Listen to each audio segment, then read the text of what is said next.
اور میں نے کتاب رحمت قرآن مجید سے جو کلمات تلاوت کیے ہیں اس پر کوئی 40 منٹ کے لگ بھگ آپ کی توجہ مجھے درکار ہوگی۔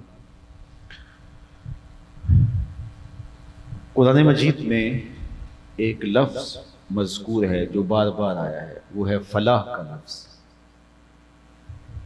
اور یہ روز پانچوں نمازوں میں ہم لفظ سنتے بھی ہیں، پانچوں اذانوں میں یہ ہمیں سنائی دیتا، حی علی الفلاح، فلاح کی طرف آؤ۔ قرآن مجید میں سورہ المومنون کا ابتدائیہ ہے، قد افلح المؤمنون، اور جو میں نے آیت کریمہ سورۃ الاعلیٰ سے تلاوت کی ہے اس میں بھی یہی عنوان ہے، قد افلح من تزکا۔ تو فلاح کا لفظ ہمیں شریعت اسلامیہ میں بہت زیادہ ملتا ہے۔ تو فلاح کسے کہتے ہیں؟ دنیا اور آخرت دونوں جہانوں کی کامیابی کے لیے جو جامع لفظ ہے وہ فلاح ہے۔ دارین کی سعادتوں کو سمیٹنے والا شخص فالح کہلاتا ہے، جس کا یہ جہاں بھی اچھا ہو، جس کی وہ کائنات بھی اچھی ہو، اسے فلاح پانے والا کہا جاتا ہے۔ یہ ایک جامع لفظ ہے۔ تو پھر اس سے یہ بات طے ہوئی کہ ہمارا دین ہمیں دونوں جہانوں کی کامیابیوں کا درس دیتا ہے۔ ہمارا دین ہم سے یہ تقاضا نہیں کرتا کہ ہم آخرت سنوار دیں اور دنیا برباد ہو جائے، ایسا نہیں ہے۔ اور ہمارا دین ہم سے یہ بھی نہیں کہتا کہ تم دنیا ہی دنیا بناؤ اور آخرت تمہاری برباد ہو جائے۔ اور دنیا اور آخرت دونوں کو ساتھ لے کے چلنا مشکل بھی نہیں ہے، اگر ہوتا تو اللہ تعالیٰ اس کا حکم ہی نہ دیتا، ناممکن نہیں ہے۔ تو ہمیں یہ تقاضا ہماری شریعت سے ہے کہ تم دنیا کی زندگی بھی اچھی گزارو، آخرت کی زندگی بھی تمہاری اچھی ہو۔ اللہ کے محبوب علیہ السلام تشریف لائے تو ایک صحابی ان کو دیکھا، سخت کمزور تھے۔ ان کی کمزوری کو استعارتاً بیان کیا گیا ہے کہ چوزے کی طرح کمزور تھے، یعنی بہت شدید کمزور تھے۔ ان کی اس حالت کو دیکھا تو آقا کریم نے ارشاد فرمایا کہ تم نے اللہ سے کوئی دعا مانگی تھی؟ انہوں نے کہا جی میں نے اللہ سے ایک دعا مانگی تھی، شاید وہ قبول ہو گئی۔ فرمایا کیا دعا مانگی تھی؟ کہا میں نے اللہ سے عرض کیا تھا مالک آخرت کے حصے کے دکھ بھی دنیا میں ڈال دیں تاکہ میری آخرت صاف ہو جائے۔ شاید دعا قبول ہو گئی ہے تو بہت ساری بیماریاں، اذیتیں، اپنوں بیگانوں کی طرف سے پہنچنے والی تکلیفیں، مصائب، آلام، یہ مجھے درپیش رہتے ہیں، اور اس وجہ سے میری یہ حالت ہے جو آپ کے سامنے ہے۔ تو بظاہر تو بہت اچھی بات ہے کہ اس نے آخرت بچا لی اور دنیا جیسے تیسے گزر ہی جائے گی، لیکن آقا کریم نے اس کی اس بات کو پسند نہیں کیا اور ارشاد فرمایا کہ تو نے یہ کیوں کہا کہ آخرت کے حصے کے دکھ بھی دنیا میں آ جائیں؟ تو نے یہ کیوں نہیں کہا ربنا آتنا فی الدنیا حسنۃ وفی الآخرۃ حسنہ، اللہ میرا یہ جہاں بھی بہتر کر دے، میرا وہ جہاں بھی بہتر۔ تو ہم اس دنیا کی زندگی میں ذلیل ہونے کے لیے نہیں آئے، اللہ ہمیں یہاں بھی عزت دے، ہماری ضرورت کی تکمیل کرے، ہمارے پاس مال زیادہ ہے تو اس کو اپنی راہ میں خرچ کرنے کی توفیق دے، تھوڑا ہے تو صبر کی توفیق عطا فرمائے تاکہ ہم آسودہ زندگی گزاریں، کیونکہ مال کا تھوڑا یا زیادہ ہونا یہ اللہ کی تقسیم ہے، اور وہ جب بچہ شکم مادر میں 120 دن کا ہوتا ہے اس کا رزق لکھ دیا جاتا ہے۔ تو اگر وہ اپنی اس اللہ کی طرف سے کی گئی تقسیم پہ راضی نہیں ہوگا تو وہ دکھی ہوگا۔ اس لیے اگر زیادہ دیا گیا ہے اس کو تو وہ اللہ کا شکر ادا کرے اور اس کو بانٹے، دوسروں تک اس کے فیضان کو پہنچائے، اور اگر اس کے پاس تھوڑا دیا گیا ہے تو وہ کوشش کر کے بھی دیکھتا ہے لیکن ایک حد سے آگے نہیں جا پاتا، تو وہ کہے کہ میری قسمت جب یہ ہے تو میرے مالک مجھے اس میں ہی صبر عطا کر دے، تو صبر مل جائے گا تو پھر انسان آسودہ ہو جائے گا، ورنہ ٹکرے مارتا رہے گا ساری زندگی کہ میرے پاس اتنا ہو اتنا ہو اتنا ہو، نہ وہ ہوا اور نہ یہ آسودہ ہوا۔ حضور نے اس کے لیے ایک ضابطہ دیا، انظروا الی من هو اسفل منکم، سوکھی زندگی ایسے گزرتی ہے، فرمایا اپنے نیچے دیکھا کرو، نیچے دیکھو گے تو خوش ہو جاؤ گے، جب اوپر دیکھو گے تو دکھی ہو جاؤ گے۔ اپنا گھر ہے، 5 مرلے کا گھر ہے، اچھی جگہ پہ واقع ہے، آسودہ ہے، بندہ خوش ہوتا ہے، لیکن جب ایک کنال کے بگلے کو دیکھتا ہے تو اس کو وہ گھر تنگ کرنے لگنے لگ جاتا ہے، بیچارہ دکھی دکھی رہنے لگتا ہے کہ میں تو بہت مشکل میں ہوں۔ لیکن اگر وہ 2 مرلے کے جھونپڑے کے اندر کرائے پہ زندگی گزارنے والے لوگوں کو دیکھے تو اس کو وہ 5 مرلے کا گھر نعمت لگنے لگے گا، اور وہ جس کو دیکھ کے خوش ہوتا ہے کنال کا بنگلہ، وہ کہتا ہے کاش کہ میرے پاس بھی ہوتا، اور اس کو 2 مرلے کا 5 مرلے کا گھر تنگ لگتا ہے، تو اس کنال کے بنگلے والے نے 6 کنال کا بنگلہ دیکھ لیا اور اس کی نظر وہاں لگ گئی، تو اس کو تو کنال کا گھر بھی تنگ لگ رہا ہے جو تجھے کشادہ لگ رہا ہے، اور وہ بیچارہ مشکل ہے اور کہتا ہے گزارا ہی نہیں ہوتا، بچے زیادہ ہو گئے ہیں، یہ کنال ایک جگہ ہے، مہمان بھی آتے ہیں۔ تو اوپر دیکھو گے تو دکھی ہو جاؤ گے، نیچے دیکھو گے تو آسان زندگی گزر۔ انظروا الی من هو اسفل منکم، میرے حضور نے فرمایا نیچے دیکھو زندگی آسان ہو جائے گی، اپنی مٹی پہ ہی چلنے کا سلیقہ سیکھو، سنگ مرمر پہ چلو گے تو پھسل جاؤ گے، اوپر نہ دیکھو نیچے دیکھو۔ ہاں عبادت میں، دین میں، نیکی میں اوپر دیکھو، وہاں کہا گیا 5 نمازیں پڑھتے ہو تو دیکھو فلاں تو تہجد بھی پڑھتا ہے، تو اوپر دیکھو نیکی کے معاملے میں۔ لیکن ہم کیا کرتے ہیں، نیکی کے معاملے میں نیچے دیکھتے ہیں، فلاں بخشا گیا تو ہم بھی بخشے جائیں گے، اچھا اگر نہ بخشا گیا تو نیکی میں ہم نیچے دیکھتے ہیں اور دنیاوی امور میں ہم اوپر دیکھتے ہیں، جبکہ ہمیں یہ بتایا گیا کہ دنیا میں اپنے نیچے دیکھو اور دین میں اپنے اوپر دیکھو، زندگی تب سوکھی ہوگی۔ پھر ہم جس حالت میں ہیں اللہ کا شکر ادا کریں گے، کوشش کرنی چاہیے بہتری ہو جائے تاکہ اس کا فائدہ دوسروں تک بھی پہنچے، لیکن اگر نہیں ہے تو جس حالت میں ہے اللہ کا شکر ادا کرے، مالک میں بابا خوش ہوں تیرے پہ، تو نے جس حالت میں مجھے رکھا ہوا ہے۔ اقبال نے کہا تھا کہ تیری دعا ہے کہ ہو میری آرزو پوری، تیری آرزو ہے کہ ہو میری دعا پوری، میری دعا ہے کہ تیری آرزو بدل جائے۔ تیری آرزو بدل گئی تو زندگی سوکھی ہوگی، اور آرزو اگر نہیں بدلی تو کھرب پتی ہونے کے باوجود بھی نفس کی کمینگی ختم نہیں ہوتی۔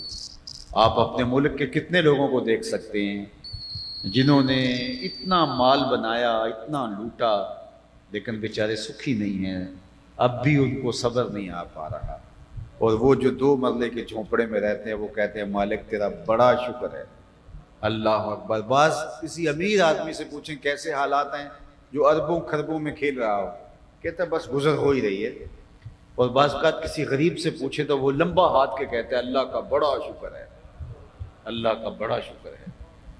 تو اصل طمانیت، سکون، آسودگی مال کی قلت و کثرت میں نہیں ہے، وہ یہاں سے ہے۔ تو یہ اگر ٹھہر گیا تو زندگی سکون آور ہو گئی، اور اگر یہ نہیں ٹھہر سکا تو یہ خربوں پہ بھی نہیں ٹھہرے گا، اور یہ ٹھہرنے لگا تو یہ پیپل کی چھاؤں میں بھی خوش نظر آئے گا۔ تو اس کو مطمئن کرنا ہے، اور وہ یہ مطمئن کیسے ہوگا؟ الی من ہوا اسفل منکم، نیچے دیکھیں۔ حضرت شیخ سعدی فرماتے ہیں دمشق کی جامع مسجد میں نماز جمعہ پڑھ کے نکلا تو میرے کسی نے جوتے اٹھا لیے تھے، اور میرے پاس ہمت نہیں تھی کہ نئے جوتے خرید سکوں، تو ننگے پاؤں آ رہا تھا، تو دل میں خیال آیا کہ دنیا تجھے اتنا بڑا مقتدا اور امام مانتی ہے اور تیری حالت یہ ہے کہ جوتے خریدنے کی حیثیت بھی نہیں ہے۔ تو کہا کہ چند قدم آگے گیا تو ایک آدمی جو ہے وہ آ رہا تھا کہ اس کے پاؤں ہی نہیں ہیں، اور وہ اپنے آپ کو گھسیٹ کے لا رہا تھا. میں سجدہ ریز ہو گیا. مالک تیرا شکر ہے تو نے مجھے پاؤں تو عطا کیا. تو نیچے دیکھو گے تو خوش ہو جاؤ. تو ہمارا دین ہمیں کیا کہتا ہے کہ اچھی زندگی تمہاری گزرے اچھی بات ہے، لیکن نہیں ہے تو پھر بھی مطمئن رہو، اور آخرت اللہ سے بہتر کرنے کے لیے کوشش کرو، محنت کرو. اور دنیا کی زندگی بھی آسودہ ہو، بندہ خوش ہو، بندہ جو ہے وہ سرشار ہو، اور آخرت کی زندگی بھی اس کی اچھی ہو، تو یہ شخص فالح کہلاتا ہے. اب فلاح پانے کے لیے جو ایک نصاب دیا گیا، ویسے تو سورہ المومنون کی پہلی 10-11 آیات مکمل نصاب ہے، پوری تفصیل سے بیان کیا گیا. یہاں تھوڑا اختصار سے ہے، لیکن یہ نصاب بڑا جامع نصاب ہے. کیسے فلاح حاصل ہو؟ اب تو یہ ہم سمجھ گئے کہ ہم فلاح پانا چاہتے ہیں، دنیا اور آخرت دونوں جہانوں کی کامیابی، یہاں بھی عزت اور وہاں بھی عزت، یہاں بھی وقار وہاں بھی وقار، یہاں بھی آسودہ وہاں بھی آسودہ، یہاں بھی خوشحال اس جہاں میں بھی خوشحال. یہ کون نہیں چاہتا؟ ہر ایک چاہتا ہے. اس کے لیے فلاح کا لفظ ہے، اور ہمیں بلایا بھی جاتا ہے فلاح کی طرف آ جاؤ. تو فلاح کا نصاب کیا ہے؟ تو ذرا دیکھیے قرآن نے نصاب بیان کیا. قد افلح، کامیاب وہ ہوا، من تزکا، جس نے اپنے اندر کو ستھرا کر لیا، جس نے اپنے باطن کو سنوار لیا، جس نے اندر کی پاکیزگی، عفت، پاک دامنی کا اہتمام کیا، وہ سرخرو ہو گیا، وہ پاک، وہ فلاح پا گیا. تو بات تو پھر یہاں کی ہے کہ اس کو ستھرا کرنا ہے. ہم نے سارا زور پیکنگ پہ لگا دیا ہے، جو اندر ہے اس پہ زور ہی نہیں دیا. سارا جو ہے وہ ہم نے زور جو ہے وہ اوپر سے لگا دیا ہے. ہم بال سنوار رہے ہیں، ہم چہرہ سنوار رہے ہیں، ہم کپڑے سنوار رہے ہیں، کوئی کریز خراب تو نہیں ہوئی، ہم اس پر محنت کر رہے ہیں. اچھی بات ہے، ہمارا دین اس سے روکتا نہیں ہے، لیکن فلاح اگر پانی ہے تو اندر کو صاف کرنا ہوگا. میاں صاحب کا لہجہ دیکھیے، شیشے اتے کٹا جمیا کندھاں چاڑی جاندے. شیشے اتے کٹا جمیا کندھاں چاڑی جاندے، جلداں نوے سانپ کے رکھ دے ورکے پھاڑی جاندے. سارا زور جلد پہ ہے. جو اصل ورق ہیں ان کو سنوارنا ہے، ان کے اوپر کچھ تحریر کرنا ہے، ان کے اوپر کچھ لکھنا ہے. فرمایا قد افلح من تزکا، کامیاب وہ ہوا جس نے اپنے اندر کو ستھرا کیا. حضرت عبداللہ بن عمر بن عاص رضی اللہ تعالی عنہ فرماتے ہیں، ہم مسجد نبوی میں حضور کی صحبت میں بیٹھے ہوئے تھے.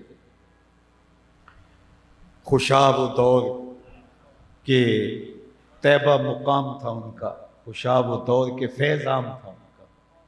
کہا حضور کی صحبت نور میں بیٹھے تھے، یہ آقا کریم نے اچانک فرمایا، صحابہ جنتی دیکھنا ہو تو دروازے پہ دیکھو، جو پہلا شخص مسجد میں داخل ہوگا وہ جنتی ہوگا.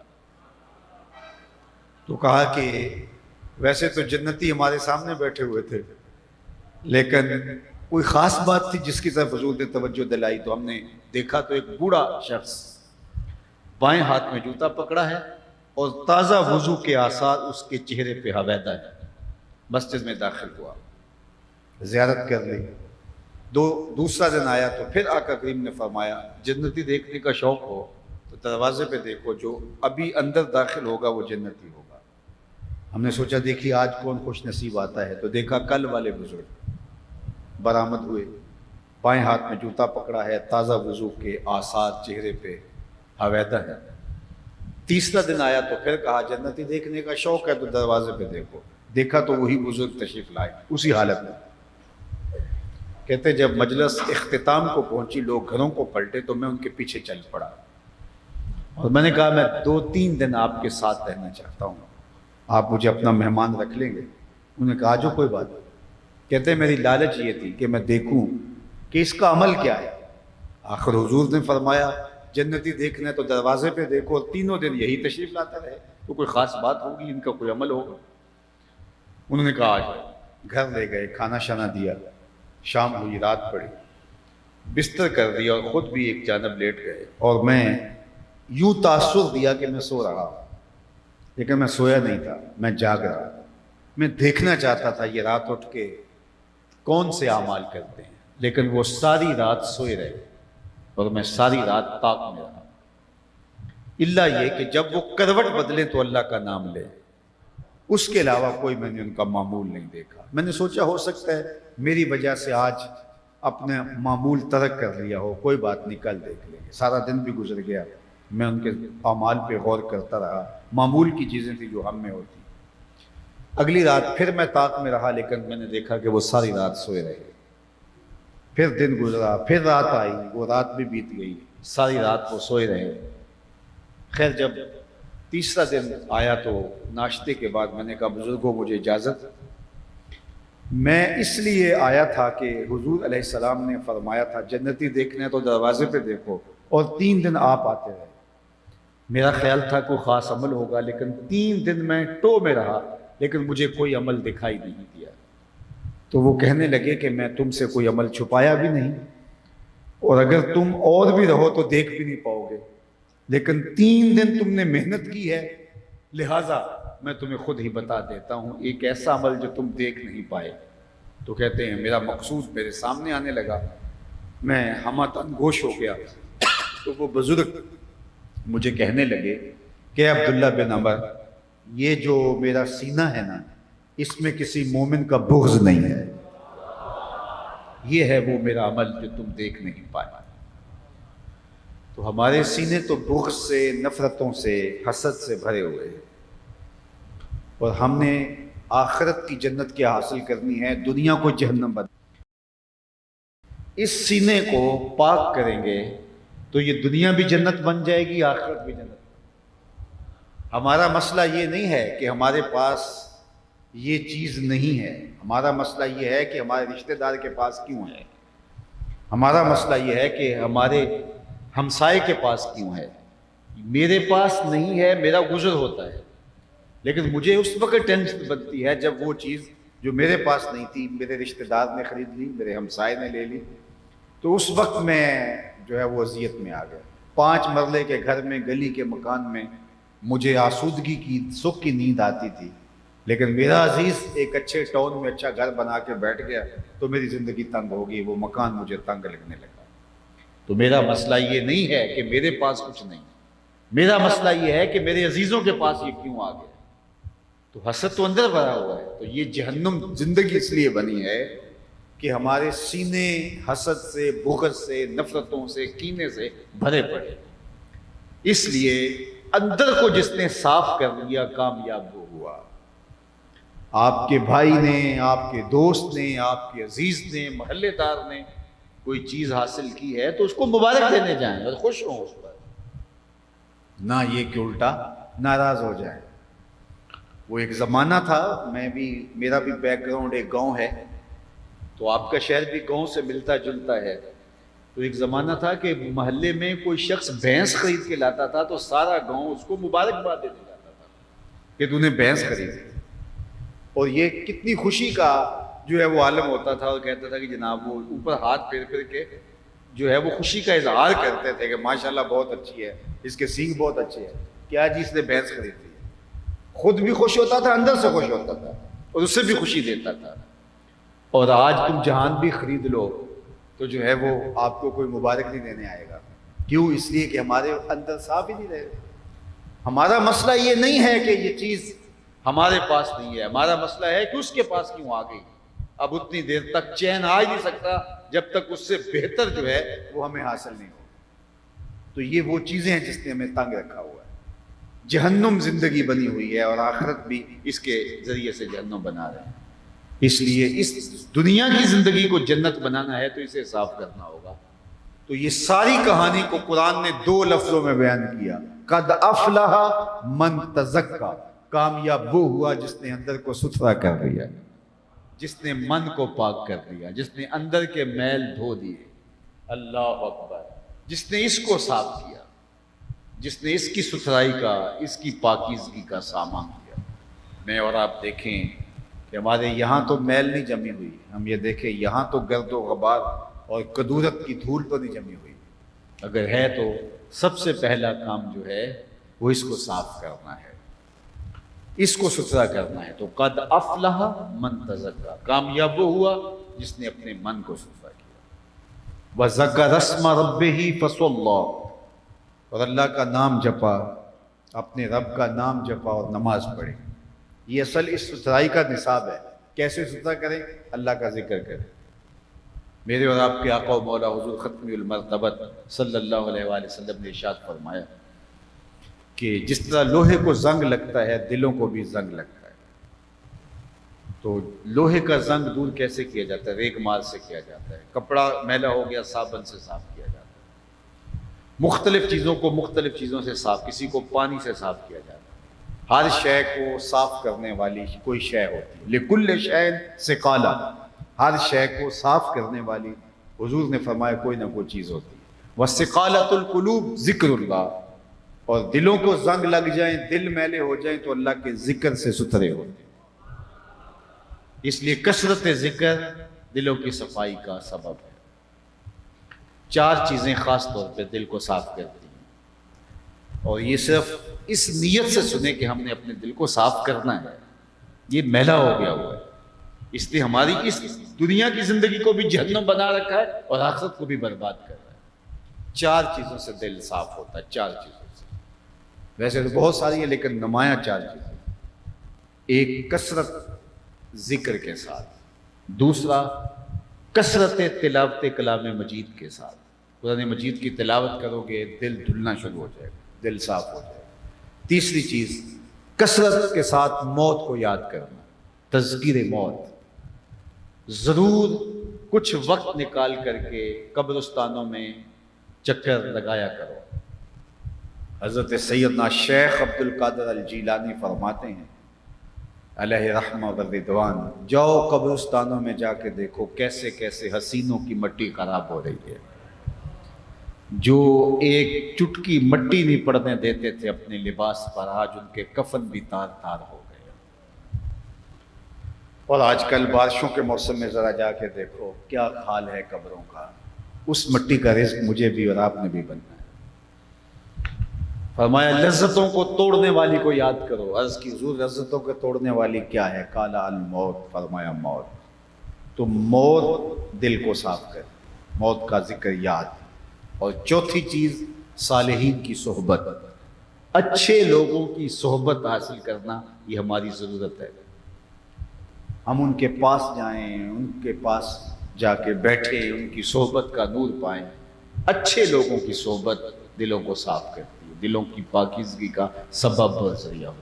جس طرح برے لوگوں کی صحبت دل کے اندر غرض دنیا، محبت دنیا، خواہش دنیا، یہ سب کچھ برے لوگوں کی صحبت سے پیدا ہوتا ہے۔ حضرت امام فخر الدین رازی فرماتے ہیں بادشاہوں کے پاس بیٹھو گے تکبر پیدا ہوگا، دنیا داروں اور دولت مندوں کے پاس بیٹھو گے خواہش زر پیدا ہوگی، عورتوں کے پاس بیٹھو گے شہوات پیدا ہوں، بچوں کے پاس بیٹھو گے حماقتیں اتریں گی، علماء کے پاس بیٹھو گے طلب علم پیدا ہوگا، اور فقیروں کے پاس بیٹھو گے دل کی صفائی ہوگی، دل کی ستھرائی، دل کی پاکیزگی حاصل ہوگی۔ اس لیے اپنے دل کو پاک کرنے کے لیے ان 4 دوائیوں کو استعمال کرنا ہوگا۔ کثرت ذکر، کثرت تذکرہ موت، کثرت تلاوت کلام مجید، اور اچھے لوگوں کی صحبت میں بیٹھنا۔ حضرت مجدد الفسانی علیہ رحمہ فرماتے ہیں اچھے لوگوں کی صحبت کبریت احمر کا درجہ، سرخ گندک کا درجہ رکھتی ہے۔ جس طرح سرخ گندک جلا کے رکھ دیتی ہے میل کچیل کو، اسی طرح اچھے لوگوں کی صحبت جو ہے وہ اندر کو صاف کرتی ہے۔ میاں صاحب نے کہا تھا نا، صحبت مجلس پیر میرے دی، بہتر نفل نمازوں، ہک ہک سخن شریف سونے دا کردہ محرم نازوں۔ باطن کی صفائی کا ذریعہ اہل اللہ کی صحبت ہے۔ یہ 4 چیزیں من کو صاف کرتی ہیں، اس لیے کہا قد افلح من تزکا وذکر اسم ربہ فصلی، اور نماز پڑھی۔ نماز بھی ذکر کی صورت ہے، اقم الصلاۃ لذکری، میری یاد کے لیے، میرے ذکر کے لیے نماز پڑھو۔ تو نماز بھی آپ کے دل کو پاک کرتی ہے، نماز بھی آپ کے دل کو صاف کرتی ہے، ستھرائی دیتی ہے۔ اللہ اکبر۔ یہ نصاب دینے کے بعد پھر کیا فرمایا؟ بل تؤثرون الحیات الدنیا، تمہارا رویہ تو نکموں یہی رہے گا کہ تم دنیا کی زندگی کو ترجیح دیتے ہو۔ اللہ اکبر، بل تؤثرون الحیات الدنیا، اس میں پیار دیکھو، نصاب پورا بیان کر کے کہا لیکن تم تو ادھر ہی جاؤ گے۔ قتل الانسان ما اکفر، ایک مقام پہ فرمایا مر جائے انسان کتنا ناشکر ہے، ہم کتنی گناگوں نعمتیں دی ہیں اور یہ کتنا ناشکر ہے۔ اللہ اکبر، تو یہاں فرمایا بل تؤثرون الحیات الدنیا، افسوس ہے تمہارے اوپر، تم دنیا کی زندگی کو ترجیح دو گے۔ امام فخر بن رازی فرماتے ہیں اس لیے کہ دنیا نقد ہے، آخرت ادھار ہے۔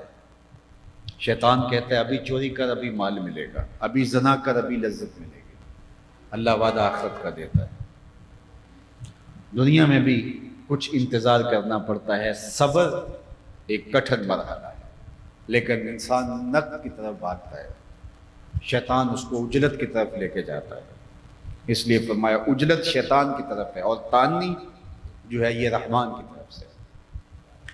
تو ہم اجلت کے بندے بن گئے ہیں، ہر چیز سمیٹ لیں اور بس اس کے لیے اقدار بھی فنا کر دیں، اخلاقیات بھی برباد کر دیں، رشتے بھی پامال کر دیں، کسی چیز کی پرواہ نہیں، برباد کر کے رکھ دیا، انسانیت اڑ گئی، ختم ہو گئی۔ اللہ اکبر، شاید میری باتیں ہمارے مروجہ خطبے ہیں وہ ان موضوعات پہ بھی نہیں ہوتے، تو شاید مشکل لگ رہی ہو سمجھنے میں، لیکن میں اپنی طرف سے کچھ نہیں کہہ رہا، یہ قرآن کا پیغام ہے۔ بل تؤثرون الحیات الدنیا، تم دنیا کی زندگی کے پیچھے بھاگتے ہو، والآخرۃ خیر وابقی، اور آخرت بہتر بھی ہے اور دائمی بھی۔ یعنی دنیا اور آخرت کا مقابلہ کرے تو دنیا کے پلے ہے کیا آخرت کے مقابلے، والآخرۃ خیر، بہتر ہے۔ امام راضی یہاں تفسیر کبیر میں اسی آیت کریمہ کے تحت لکھا کہ دنیا کی ٹھیکریاں بھی، دنیا کے ہیرے بھی ہوں اور آخرت کی ٹھیکریاں بھی ہوں، وہ ٹھیکریاں بھی قیمتی ہیں کیونکہ وہ دائمی ہیں۔ ایک شخص کے پاس 10 روپے ہیں لیکن اسی کا اختیار ہے، لیکن اس کی جیب کے اندر 1 کروڑ روپیہ ڈال دیا جائے، اکاؤنٹ میں ڈال دیا جائے، لیکن وہ اس کو استعمال نہیں کر سکتا، تو وہ اس کے نزدیک قیمتی چیز کون سی ہوئی؟ وہ جو اس کے ساتھ ہمیشہ رہے گی۔ تو آخرت کی ٹھیکریاں بھی ہوں تو وہ اس کے ساتھ رہنے والی ہیں۔ دنیا کا سب ہو، سب کچھ ہے، یہی چھوڑ جائے گا، ابھی کفن بھی میلا نہیں ہوگا، لوگ بانٹ لیں گے۔ اللہ اکبر، وہ جن کے لیے اتنا کچھ کمایا ان کو تو ڈر آنے لگا مرنے کے بعد، وہ تو خود غسل دینے کے روادار ہیں، انہیں تو خوف آتا ہے۔ میاں صاحب بولے جاندی وادی ڈرونا بنیو تے ہاتھ نہ لاندے ڈر دے، جنہ لئی تو پاپ کمایا جی کتھے نہیں تیرے کر دے، وہ تو تیرے قریب آنے کے لیے تیار نہیں۔ اللہ اکبر، تو فرمایا والآخرۃ خیر، آخرت بہتر بھی ہے، وابقی، اور دائمی بھی ہے۔ بہتر کتنی، اس کی ایک مثال میں آپ کو دیتا ہوں، اور وہ بھی حدیث رسول صلی اللہ علیہ وسلم سے۔ آقا کریم نے فرمایا جس کو جنت میں ایک کوڑا رکھنے کی جگہ مل گئی، دنیا و ما فیہا سے وہ زیادہ قیمتی ہے۔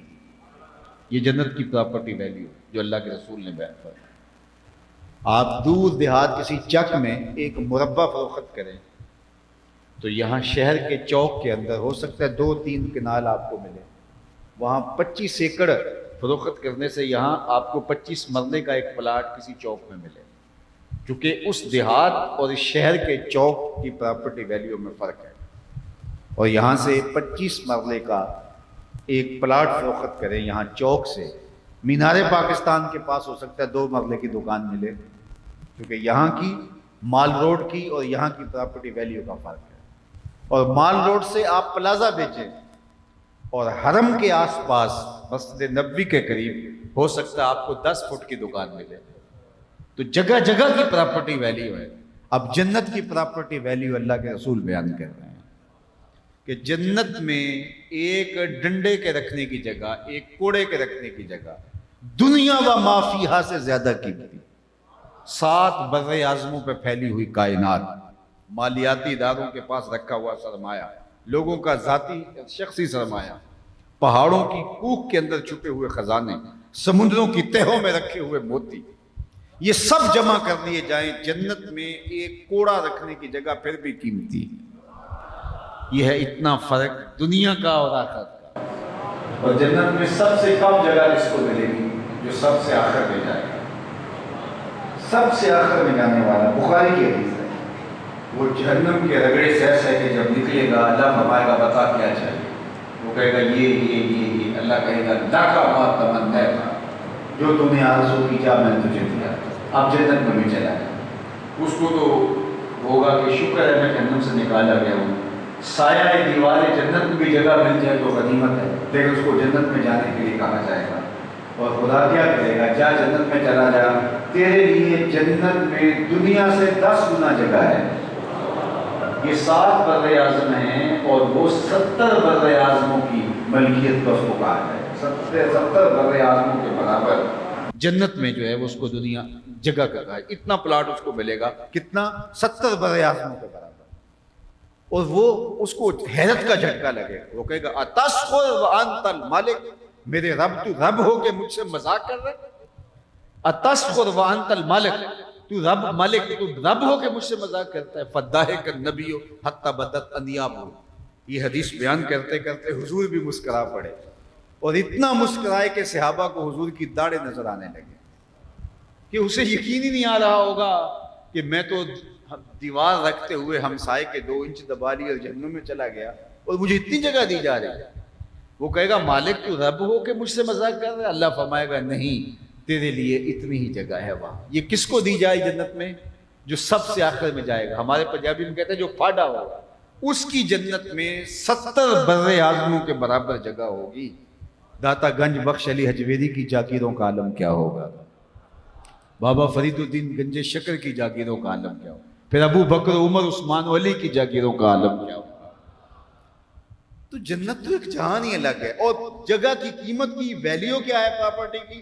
ایک عصا رکھنے کی، کوڑا رکھنے کی جگہ مل جائے، دنیا مافیا سے زیادہ قیمتی۔ اور سب سے کم جس کے پاس جگہ ہے، اس کے پاس کتنی جگہ ہے؟ 70 بر اعظموں کے برابر۔ اس سے بڑا احمق کوئی نہیں جس نے اپنی آخرت برباد کر لی۔ یہ 25-30 سال کا فاصلہ ہے، اس کے بعد وہ راستہ کھلا ہوا، صرف 25-30 سال کا۔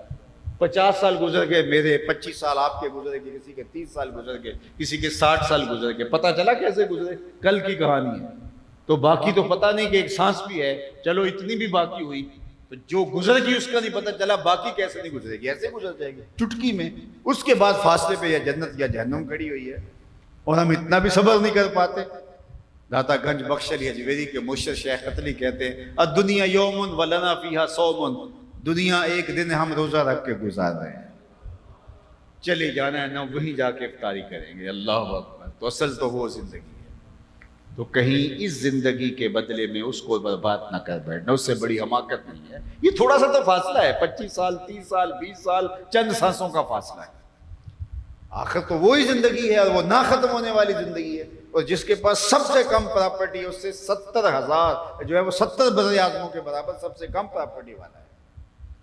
اور اگر کوئی جہنم میں پھنس ہی گیا تو بتاؤ کہ وہ کتنی اذیت میں مبتلا ہوگا۔ تو آئیے میں اور آپ وَالْآخِرَةُ خَيْرٌ، آخرت بہتر ہے۔ پھر کہا وَأَبْقَى، اور دائمی بھی۔ یہ زندگی، یہاں زندگی کی نعمتیں ہیں کتنی، 60 سال 70 سال، یہی ہے نا، اس سے آگے کیا ہے؟ اور آخرت صرف یوم حشر، قرآن کہتا ہے مقدارہ 50,000 سنہ، صرف ایک دن 50,000 سال کے برابر ہوگا۔ 50 سال کے برابر نہیں، 50-100 سال کے برابر نہیں، مقدارہ 50,000 سنہ، 50,000 سال کے برابر ایک دن۔ پھر اس کے بعد نہ ختم ہونے والی زندگی، یہ ساری زندگی 60 سال کی، 70 سال کی، 50 سال کی، 45 سال کی، یہ ساری زندگی جس کی وجہ سے آخرت برباد کر رہے ہیں۔ اور وہ ایک دن مقدارہ 50,000 سنہ، 50,000 سال کا، پھر اس کے بعد نہ ختم ہونے والی زندگی۔ بلکہ جنتی جنت میں اور جہنمی جہنم میں چلے جائیں گے۔ جنتیوں کو ایک ہی کھٹکا اور خدشہ ہوگا، کہیں موت نہ آ جائے، اور جہنمیوں کو ایک ہی امید ہوگی، کبھی موت آ جائے تو جان چھوٹ جائے۔ پھر میدان حشر میں موت کو مینڈے کی شکل میں لایا جائے گا، جنتی جنت سے اور لمبی لمبی گردنیں نکال کے جہنمی جہنم سے دیکھ رہے ہوں گے، موت کو ذبح کر دیا جائے گا۔ اب موت کا قصہ تمام، اب موت ہے ہی نہیں۔ جنتی اتنے خوش ہوں گے، حدیث پاک میں آتا ہے اگر موت کو موت نہ ہی ہوتی تو یہ خوشی سے مر جاتے، اور جہنمی اتنی دکھی ہوں گے کہ اگر موت کو موت نہ ہی ہوتی تو یہ صدمے سے مر جاتے۔ لیکن موت کو موت آ چکی، اب ختم ہونے والی زندگی ہے ہی نہیں، وہ زندگی جس کا اب نقطہ انجام ہی نہیں ہے، اچھی شروع ہو گئی یا بری، اب نقطہ انجام نہیں ہے۔ اور یہ 100 سال بھی ہو تو پھر بھی آنکھ جھپکتے گزر جائے گی۔ یہاں کوئی بوڑھا آدمی تلاش کر لے تو اس کو پوچھے کہ جناب بچپن کی یادیں تازہ کرے تو وہ کہتا ہے کل ہی کی تو بات ہے، 50 سال 40 سال 45 سال تو ہم سب میں سے اکثر لوگوں کی گزری ہے۔ تو ذرا ذہن پہ بوجھ دے تو کل کی کہانی نظر نہیں آ رہی، بچپن وہ کاغذ کی کشتی، وہ بارش کا پانی، یہ کل کی کہانی ہے۔ تو زندگی کیسے تیزی سے گزر گئی؟ تو جب 50 سال 60 سال گزر گئی تو باقی ہے کتنی ہمارے پاس؟ تو کس پہ پھر غرہ، کس پہ ناز؟ اور وہ زندگی جس کا پہلا دن 50,000 سال کا، اس کے بعد موت ذبح ہو گئی اور پھر ختم ہی نہیں ہوگی زندگی، تو پھر زندگی تو وہ زندگی ہوگی۔ اسی لیے خندق کھودتے صحابہ پر جب پیار آیا تو میرے آقا نے یہی دعا دی، اللہم ان العیش عیش الاخرہ فاغفر للانصار والمہاجرہ، اے اللہ زندگی تو آخرت کی زندگی ہے، میرے انصار کو بھی بخش دے، میرے مہاجر۔ تو فلاح پانی ہے میں نے اور آپ نے، اور اللہ سے آرزو کرنی ہے کہ اللہ ہماری یہ زندگی بھی اچھی کر، وہ زندگی بھی اچھی کر۔ مرکز مصطفیٰ، جامعۃ المصطفیٰ، الکلیۃ المصطفیہ للبنات، المصطفیٰ اسلامک سینٹر، ادارۃ المصطفیٰ، یہ سارے نظم کس لیے ہیں؟ نئی نسل کو یہ سکھانا ہے کہ تمہاری زندگی کا مقصود کیا ہے۔ تو ہم چاہیں گے کہ اس مرکز کو بہت جلد آپ تعمیر کے مراحل سے گزار کے تکمیل کی منزل تک پہنچا دیں۔ دیکھو یہ قطع زمین حاصل کرنا آسان نہیں ہوتا، لیکن اللہ تعالیٰ ان کو جزا دے، رانا سعید صاحب کو انہوں نے کہا کہ کتنی چاہیے، جتنی ہم نے کہا، انہوں نے کہا کہ حاضر ہے، اور بھی چاہیے تو میں حاضر ہوں۔ اب اس کی تعمیر کا مرحلہ ہے اور یہ کسی ایک شخص کے بس کا روک نہیں۔ تو جتنے لوگ آپ بیٹھے ہیں، آپ اپنے کندھوں پہ یہ ذمہ داری دیں کہ ہم نے یہ کرنا ہے، اور یہ آپ کے شہر میں خوبصورت علمی مرکز کا اضافہ ہوگا، اور انشاءاللہ ایک وقت آئے گا کہ آپ جھولیاں اٹھا کے ہمیں دعائیں دیں گے انشاءاللہ کہ یہ مرکز قائم ہے، اس سے ہماری نسلیں سدھر رہی ہیں اور ہمارا جو ہے وہ ماحول، اس میں نور پیدا ہو رہا ہے۔ تو میں چاہوں گا کہ اینٹ کی مد میں، ریت اور بجری کی مد میں، سریے کی مد میں، مزدوری کی مد میں، وہاں جو سلسلہ ہے اس سلسلے کو آگے لے کے آپ بڑھے۔ ہمارے یہ بزرگ تشریف فرما ہے میرے اطراف میں، دیانتدار ہاتھوں تک انشاءاللہ آپ کی امانتیں پہنچیں گی، اور وہاں ایک سلسلہ جو ہے وہ جاری ہوگا۔ اور میں آرزو رکھتا ہوں کہ جس طرح ہم اس کے تعمیری مراحل کے لیے کوشاں ہیں، وہ وقت جلدی آئے کہ یہ تعمیر کے مراحل سے گزر چکا ہو اور اس کی تکمیل ہو چکی ہو، اور ہم وہاں مرکز کے حال کے اندر ایسا پروگرام کر رہے ہوں اور کلاسز کا اجرا ہو چکا ہو۔ اللہ وہ وقت ہمیں جلد نصیب فرمائے۔